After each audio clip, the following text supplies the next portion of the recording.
Olá pessoal, aqui é Leonardo Montes, trazendo mais uma reflexão, hoje dia 1º de novembro de 2019, e o nosso tema hoje é Perguntas e Respostas número 2. Se você quiser ouvir outras reflexões, acessa youtube.com/Voz Espiritualista. Antes de nós começarmos, eu gostaria de dizer a todos que voltei com a página no Facebook, onde eu vou divulgar não apenas as reflexões, mas também textos que eu escrevo ou textos que eu recebo, algo que eu já estava fazendo na aba Comunidade aqui no canal. Porém, muitas pessoas reclamavam e de fato tinham razão, que o YouTube não permitia compartilhar as postagens. Então, agora eu vou postar apenas na página. Então você entra lá, curte, acompanha e você vai ter acesso a conteúdos muito bacanas. Eu vou usar a aba Comunidade apenas para dar recados no que se refere ao canal, beleza? Então, se você quiser acessar, é facebook.com/Voz Espiritualista. Bem simples, né? Bem, e se você não sabe que série é essa que eu estou gravando, essa nova playlist Perguntas e Respostas, eu vou te explicar. Eu criei uma nova playlist onde eu vou responder perguntas dos inscritos no canal. Então, se você quer fazer uma pergunta sobre espiritualidade, principalmente do âmbito do universo espírita umbandista, que é onde eu atuo, basta você mandar a sua pergunta para vozespiritualista@gmail.com. vozespiritualista@gmail.com. Manda a sua pergunta, eu vou juntar com outras dúvidas e então gravo uma reflexão respondendo a sua pergunta. E isto eu vou fazer apenas por e-mail. As perguntas que forem feitas nos comentários, eu vou responder nos comentários.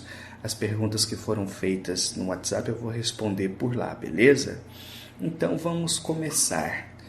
Eu tenho aqui algumas perguntas e comentários que o Alan me pede para dar uma opinião. Então eu vou ler para vocês e vou comentar. Ele me trouxe algumas observações a respeito de vídeos que ele tem acompanhado em um canal sobre espiritualidade, então é sobre isso que eu vou comentar aqui. Ele diz: não existem espíritos do mal, o que existem são versões inferiores de nós mesmos. Ela relata que em um evento as pessoas gritaram para jogar fora os traumas, angústias, medos, etc. Ela diz que a clarividência dela abre nesses momentos e ela vê que, na verdade, o que saiu dessas pessoas foram versões delas mesmas. E essas versões inferiores delas foram deletadas. Elas sumiram, dando lugar à presença do que chamamos de mentores espirituais, que, segundo a visão dela, são versões superiores de nós mesmos. Bem, eu vou começar dizendo que eu concordo com o início do texto no que se refere à não existência de espíritos do mal. Por quê? Porque o mal ele é transitório. O mal não é característico da natureza. Eu não acredito na dualidade, como se mal e bem fossem comuns na natureza e mesmo necessários para que houvesse equilíbrio. Eu acho que o mal ele existe apenas enquanto os espíritos são inferiores, enquanto o egoísmo, as paixões, as tendências negativas dominam os espíritos. Contudo, conforme formos evoluindo, nós vamos deixar essas coisas de lado, então o mal em nós também diminuirá. Então o mal ele é transitório, ele não é fixo como uma realidade na natureza, a não ser nos mundos ainda inferiores. Agora, no que se refere a essa experiência, de vivências, de traumas, angústias, a pessoa ver versões de nós mesmos saindo, versões inferiores e versões superiores, é uma coisa que eu nunca ouvi falar. Nesses 18 anos de estudo sobre espiritualidade, conversando com gente de todo o Brasil. É a primeira vez que eu ouço falar nisso, então não tenho muito o que comentar, porque jamais ouvi falar nessas coisas. Continuando, ele diz: eu uma vez, enquanto lia o livro dos Espíritos, vi pela clarividência um espírito que pensei ser um obsessor, mas na verdade era uma versão inferior de mim mesmo. Essas versões inferiores têm a nossa aparência. Após dar meu relato em um comentário de um vídeo no YouTube, uma pessoa disse que enquanto dormia, ocorreu nela o desprendimento da alma do corpo físico e ela viu um anjo com aparência idêntica à dela. Muito bem. Vamos lá então. Eu começo fazendo uma diferenciação entre clarividência e vidência. Hoje em dia há uma confusão generalizada sobre isso. Mas clarividência é enxergar à distância. Então a pessoa, por exemplo, está aqui na casa dela e aí cai um avião em outro estado e ela tem uma visão desse avião caindo. Então fisicamente ela está longe do local do evento, mas psiquicamente ela viu aquilo que aconteceu em um local distante. Isso é clarividência.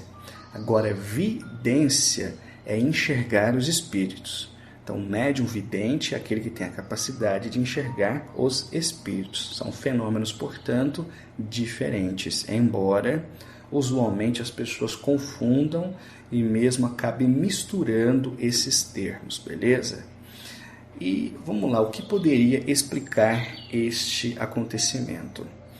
Na literatura esotérica, eventualmente a gente ouve falar de um ser chamado Doppelganger, que seria uma espécie de entidade espiritual capaz de assumir a aparência das pessoas. No fundo, eu acredito que isso seja, sim, um obsessor projetando uma imagem para confundir. Porque pensa, quem é que não se confundiria vendo ali na sua presença uma imagem semelhante à sua própria? Os espíritos ao longo da história têm usado muito essa estratégia.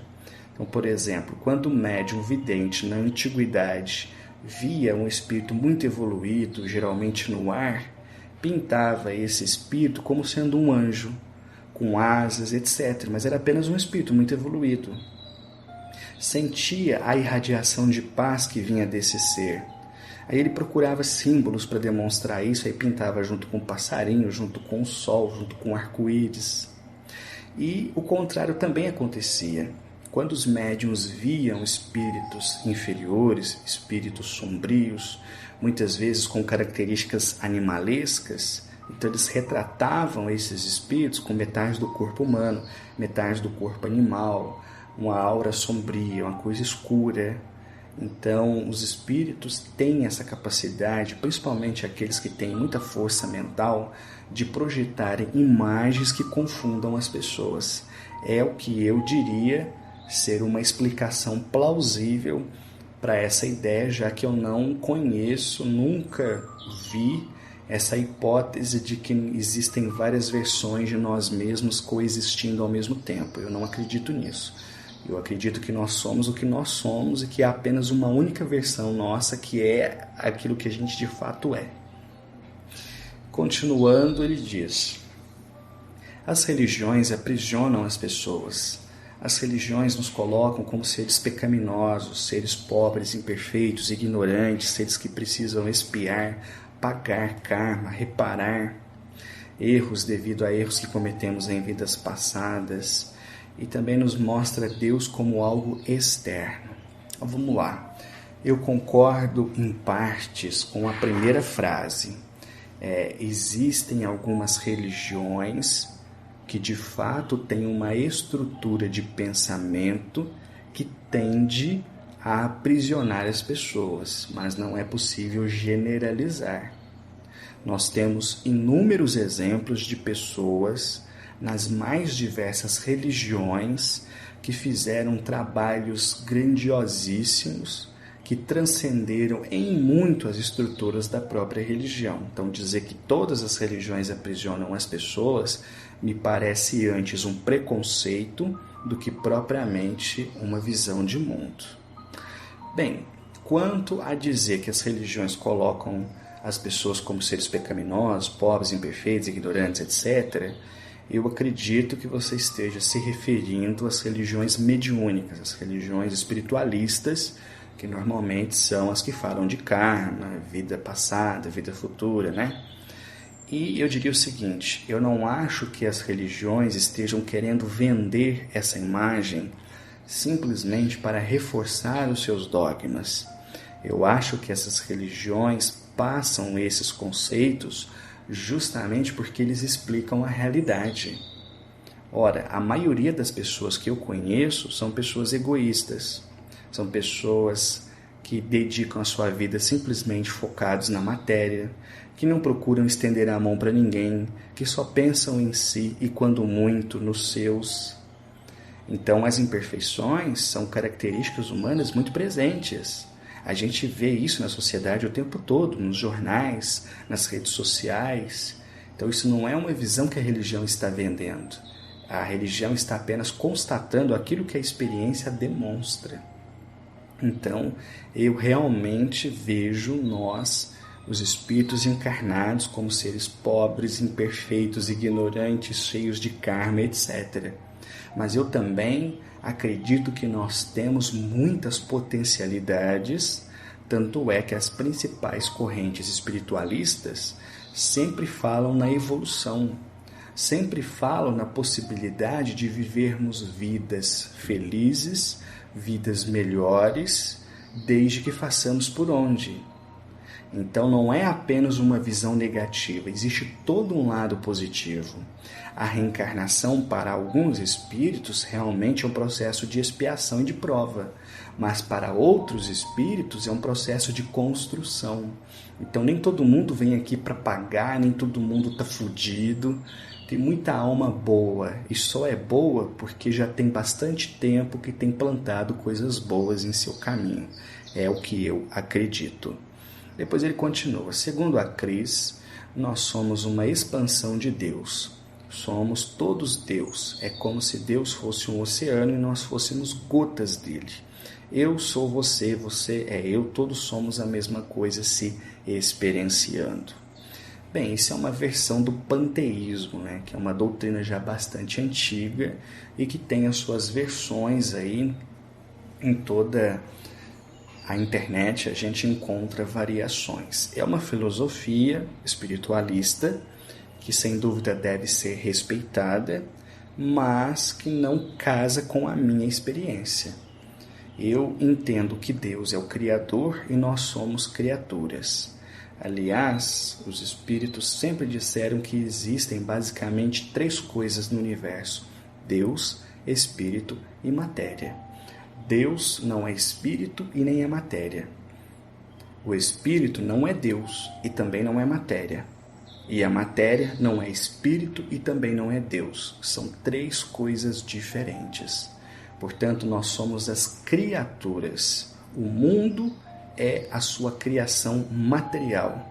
Os seres vivos são as criações espirituais revestidas temporariamente de um corpo material. Então, eu não concordo com essa visão panteísta. Nós somos obras do Pai, nós não somos o Pai. Continuando. Deus, isto é, nós sabíamos de tudo. Sabíamos sobre dor, sobre fome, guerra, prazer, felicidade, sobre o chocolate. Mas sabíamos apenas na teoria. Então simulamos uma realidade que seria essa nossa terceira dimensão para podermos experienciar o que sabíamos na teoria. O sentido da vida, segundo ela, não é evoluir, mas sim experienciar a vida. Segundo ela, somos diamantes cobertos por uma casca. Essa casca seria a inconsciência, seria o esquecimento de quem somos, seria o aprisionamento que as religiões nos impõem, como fazer que acreditemos e somos pobres e ignorantes. Bem, essa visão também não é nova, existem várias correntes espiritualistas que abordam isso, né? Enquanto eu estava lendo, eu lembrei, por exemplo, do grupo Kryon, que deu origem àquela ideia das crianças índigo, que é uma coisa que eu acho absurda, muito embora esteja em moda já há bastante tempo, né?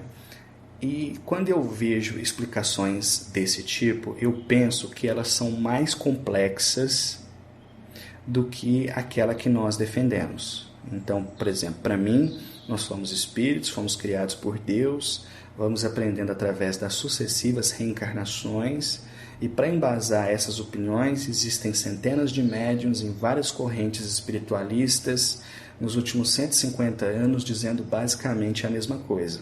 Por outro lado, nós temos alguns indivíduos que têm essas hipóteses, na minha opinião, radicais, dizendo que nós estamos vivendo numa Matrix, não semelhante à do filme, mas semelhante no sentido de que é uma ilusão criada por alguém, assim como tem aquelas pessoas que acreditam que nós somos anjos e que estamos aqui na Terra para aprender a nos amar, etc. Existem várias interpretações sobre isso, mas eu não concordo com nenhuma.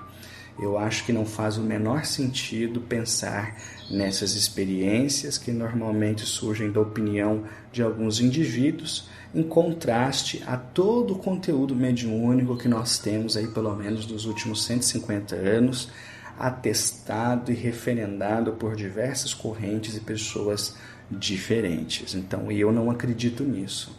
Eu acho que essas explicações, elas são muito mais mirabolantes do que a realidade espiritual que normalmente nós compreendemos. Então, eu não vejo muito sentido nessas opiniões.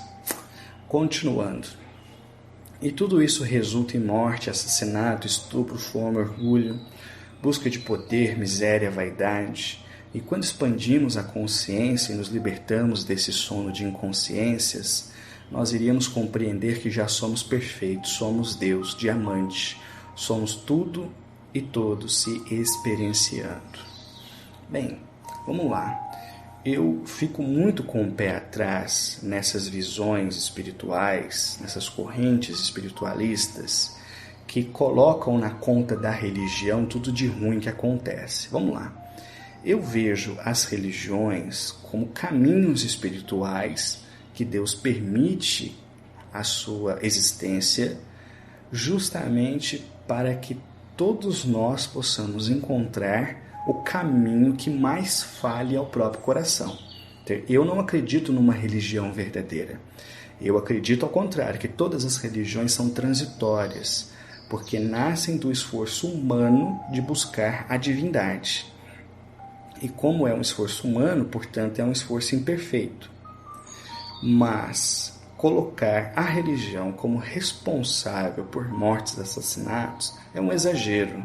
É claro que houveram e existem ainda muitas correntes religiosas que realmente vão para esse lado, um fanatismo maluco, gente se explodindo. Tá, isso acontece, mas isso é uma parte, e uma pequena parte do universo religioso. Existem tantas outras religiões que só agregam. Por exemplo, você nunca ouviu falar de um homem-bomba na Umbanda, de um homem-bomba no Espiritismo, de um homem-bomba no Candomblé? Você ouve falar disso em alguns segmentos, entende? Então eu acho um tremendo exagero, um preconceito lascado que infelizmente algumas pessoas têm em relação às religiões, associado com uma certa soberba. Eu já conversei com muitas pessoas que diziam assim: eu não tenho religião, eu sou um espiritualista universalista. Bacana. Só que essa pessoa olhava para aquela senhora que faz novena e mentalmente ela dizia uma coisa ridícula. Ela não acordou, ela está dormindo, porque ela ainda precisa de uma religião, ainda mais uma religião como o catolicismo. Vou dar um exemplo.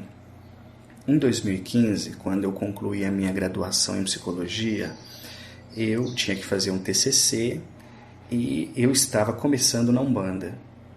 Então eu pensei que eu poderia usar conhecimentos psicológicos para tentar abordar algo que eu via cotidianamente nos terreiros, que era o seguinte: eu via pessoas que chegavam doentes, seja da matéria, seja do espírito, sejam mentalmente, e que ao longo de algumas semanas estavam muito melhores do que quando chegavam. Eu olhava para essas pessoas e a melhora que elas tinham e ficava pensando que, como psicólogo no consultório, eu não conseguiria o mesmo resultado no mesmo tempo. Então eu ficava intrigado. O que acontece dentro de um terreiro que faz com que essas pessoas melhorem tão rapidamente? E eu queria estudar isso não a âmbito, vamos dizer assim, factual da mediunidade, mas no âmbito da experiência religiosa, psicológica mesmo, né? E aí quando eu fui apresentar essa ideia para a professora, minha orientadora, ela foi contra. Ela queria que eu falasse sobre espiritualidade, porque espiritualidade era um conceito melhor aceito academicamente. E dentro da academia, quando se fala em espiritualidade, nós estamos falando assim da dimensão transcendente da pessoa, da sua conexão com o sagrado, e não necessariamente dessa experiência religiosa, pé no chão, entendeu? E ela não queria que eu abordasse religião. Ela tinha uma visão negativa sobre as religiões, como se as religiões fossem assim, tudo de ruim que tem no mundo. E eu disse, não, eu quero falar sobre as religiões e quero falar especificamente sobre a Umbanda. Porque toda semana eu vejo pessoas chegando, quase que se arrastando no terreiro. Em 2, 3 semanas essas pessoas estão sorrindo, estão bem. O que acontece? Eu quero estudar isso. E ela não deixou. Ela insistiu tanto que nós acabamos fazendo um bem bolado. Eu falei sobre as religiões de maneira geral, sobre as experiências religiosas em instituições religiosas e tive que inserir um capítulo sobre espiritualidade. E para mim isso é preconceito. Então, quando a pessoa diz assim, eu expandi minha consciência, eu me libertei da religião e ela se sente bem, tranquilo. Mas quando ela fala essas mesmas coisas, olhando para quem é católico com desdenho, olhando para quem é evangélico com desdenho, olhando para quem é umbandista com desdenho, como se dissesse, essas pessoas ainda estão presas no sistema religioso, elas não acordaram, elas não despertaram, isso para mim se chama preconceito. Infelizmente, eu tenho conhecido muitas pessoas que se dizem espiritualistas, se dizem universalistas, mas têm o nariz em pé, achando que por elas não pertencerem a um segmento religioso, isso faz delas pessoas mais evoluídas, pessoas melhores. E não, as religiões estão aí para atender as necessidades espirituais de cada um. Nós não somos todos iguais. Nem todas as pessoas conseguiriam evoluir sem o apoio de uma religião. E não tem nada de errado nisso. São caminhos que Deus oferece à humanidade. Portanto, eu vejo valor em todos eles. Eu não acho que a Umbanda seja melhor que o Espiritismo, não acho que o Espiritismo seja melhor que o Catolicismo, não acho que o Catolicismo é melhor que o Candomblé, e não acho que o Candomblé é melhor do que o Universalismo. Esses são caminhos. O que importa é o destino, não é o caminho que a gente tome. Muito bem, agradeço aí ao Alan as suas perguntas, espero ter respondido de maneira satisfatória. Vamos agora para as perguntas do Adelson. Todos têm guias alinhados com linhas falanges de Umbanda? Ou uma pessoa que não é da Umbanda possui protetores que atuam em egrégoras diferentes? Bem, vamos lá. A gente pode dizer seguramente que todas as pessoas têm protetores espirituais. Ninguém vem para a Terra sem que tenha, do outro lado, pelo menos um espírito responsável por ela. Não se segue, porém, que todas as pessoas tenham caboclos, pretos velhos, exus, etc. Até porque não daria. Nós temos mais de 7 bilhões de pessoas encarnadas. Como é que nós iríamos encontrar 7 bilhões de pretos velhos, 7 bilhões de exus? Geralmente, quem tem a proteção dessas entidades são pessoas que já tiveram convívio com elas no passado ou que estão atuando dentro da Umbanda. Porque, veja, um padre está lá na igreja. Então, é provável que ele tenha assistência de um padre. Qual o sentido de um padre ter a proteção de um exu, de uma pombagira, de um caboclo, que são entidades que normalmente se manifestam nos terreiros? Então, geralmente, os padres protegem os padres, os espíritas protegem os espíritas, os caboclos, pretos velhos, exus protegem as pessoas que estão ligadas a estes segmentos onde normalmente essas entidades se manifestam, beleza? E aproveitando esse gancho para dizer o seguinte: tem muita gente que acha que apenas os médiums na Umbanda têm essa proteção. Negativo, os cambones também têm. Não é porque o cambone não incorpora que ele não tem ali um preto velho que ajude, não tem um caboclo que o inspire, não tem um Exu que o guarde, beleza? Agora vamos para as perguntas do Leandro. O Leandro diz o seguinte: gostaria de saber sobre esta febre do momento que se refere a Exu do Ouro. Existe realmente? Foi adaptado? Porque hoje em muitos terreiros e até mesmo na internet só se ouve falar sobre firmezas, rituais. Poderia dar uma opinião? Ok, Leandro, vamos lá. Primeiro, eu não posso te dizer se existe ou não existe, porque seria pretensão da minha parte te afirmar o que pode ou não pode haver em matérias de entidades, linhas falanges, etc., que no meu entendimento nós só conhecemos uma pequena parcela. Então, eu não sei se existe. Eu posso te dizer que eu nunca ouvi falar, a não ser na internet. Aqui na cidade, em todos os terreiros que eu já fui, eu jamais ouvi falar, jamais conversei com uma entidade que tenha me dito que essa entidade existisse. Então, eu não conheço. Agora, eu vejo sérios problemas em relação ao que se divulga sobre Exu do Ouro. Eu assisti alguns vídeos sobre isso e geralmente essas pessoas diziam mais ou menos o seguinte: Exu do Ouro é uma espécie de Exu que trabalha na prosperidade. Então, se você o cultua, se você faz firmezas, se você faz mesmo um assentamento dessa entidade, ela vai te ajudar a trabalhar a energia da prosperidade e então as coisas vão começar a ficar melhor para você. Eu tenho um sério problema com essa opinião, não apenas no que se refere a Exu, mas no que se refere às entidades de maneira geral. Primeiro, porque eu não vejo a prosperidade dessa maneira. Eu não acho que a prosperidade é uma energia que circula no universo e que basta você se conectar a essa energia, ela vai agir sobre você e de repente você vai começar a ganhar dinheiro. Eu não acredito nisso. Até porque eu entendo que nós estamos sob provas e expiações e pode ser, por exemplo, que uma pessoa encarne com a aprovação da pobreza e ela vai lutar a vida inteira e ela não vai sair da pobreza porque é a aprovação dela.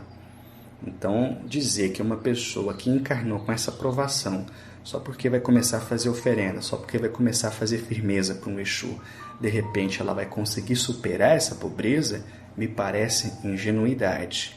Num dos vídeos, eu vi a pessoa falando assim que o Exu do Ouro ele se apresenta como se ele fosse assim, uma pessoa que tivesse uma cascata dourada, como se o ouro fluísse. E eu fiquei pensando com toda sinceridade, que viagem na maionese é essa, gente?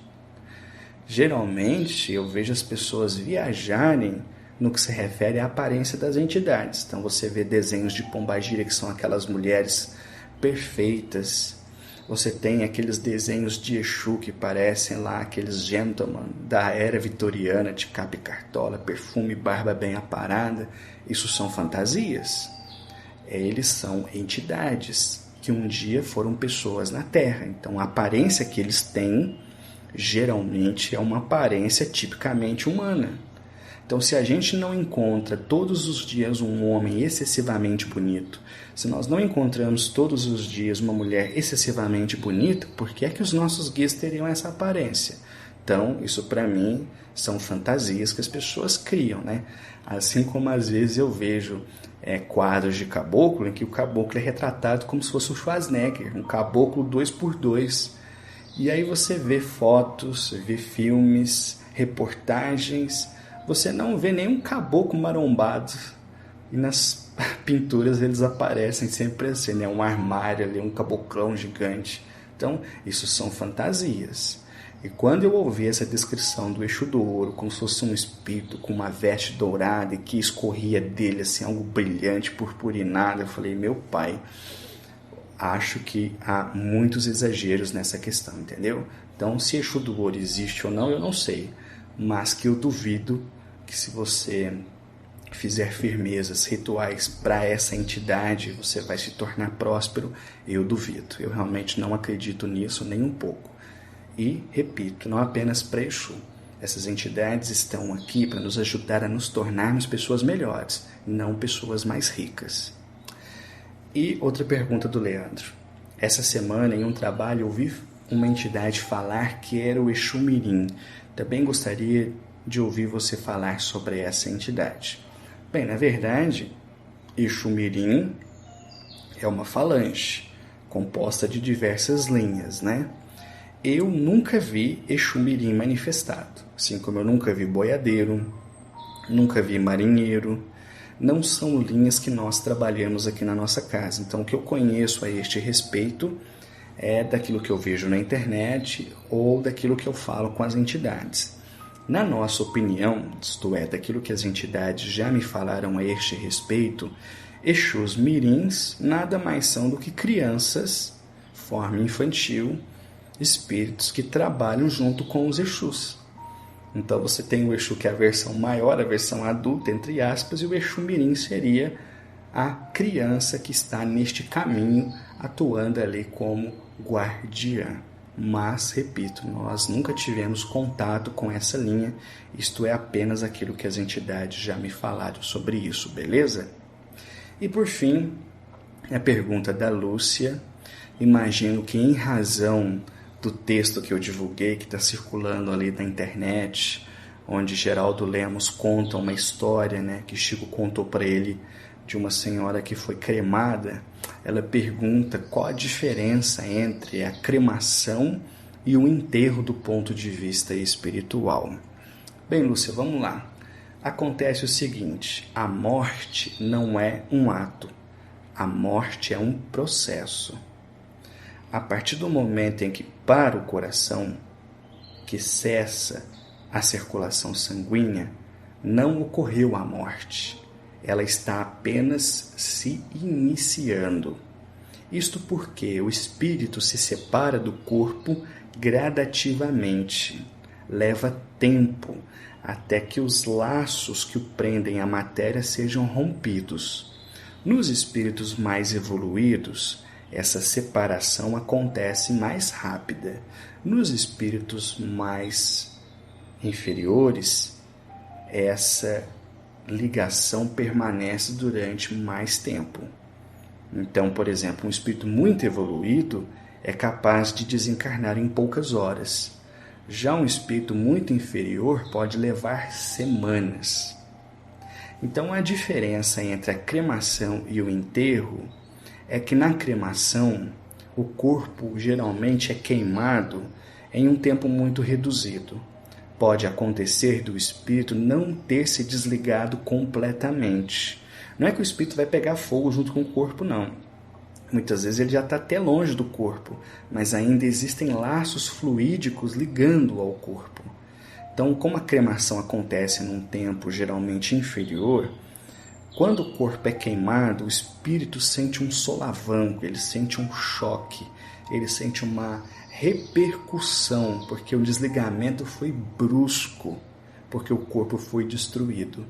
Já no enterro, até que o corpo entre em estado de putrefação, levam-se dias. Portanto, o tempo do espírito se desligar do corpo é maior e geralmente acontece sem grandes abalos, entendeu? Então a diferença é basicamente essa. E tudo depende, na verdade, da evolução do espírito. Quem é evoluído, rapidinho se liberta. Quem é mais atrasado, demora a se libertar. Se você vai para a cremação, aumenta as chances de você sofrer um baque, porque o corpo vai ser destruído muito rapidamente, enquanto enterrado levaria mais tempo até ser consumido, ok? Só essa é a diferença. Bem, pessoal, vou parando por aqui. Espero que vocês tenham gostado. E lembrando, se você quiser contribuir com novas perguntas, manda lá para vozespiritualista@gmail.com. Um abraço a todos, até a próxima.